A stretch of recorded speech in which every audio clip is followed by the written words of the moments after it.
So one of the main reasons why neurologic music therapy interventions are so profoundly effective is based upon the neuroscience that shows us the power of rhythm to affect movement. And this happens because when we hear a steady rhythm, it activates our motor system.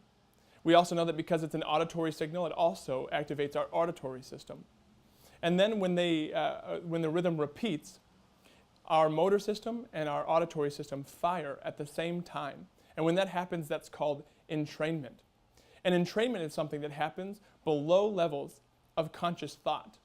So people don't even have to think about entraining, and their bodies move to a rhythm. And we actually see that when I was working with a patient who was minimally conscious. So again, they thought that this man had no or had limited awareness of his environment. And they had him in a standing walker with a physical therapist, and they were sort of pulling him down the hallway, and his feet were sporadically moving.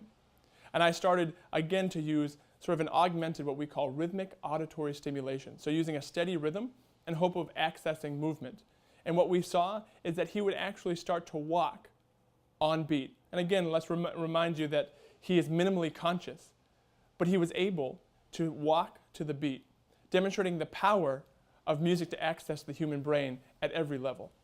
And these results that we saw really demonstrated his potential and what might be possible, and certainly was important for the team to see in terms of his treatment planning.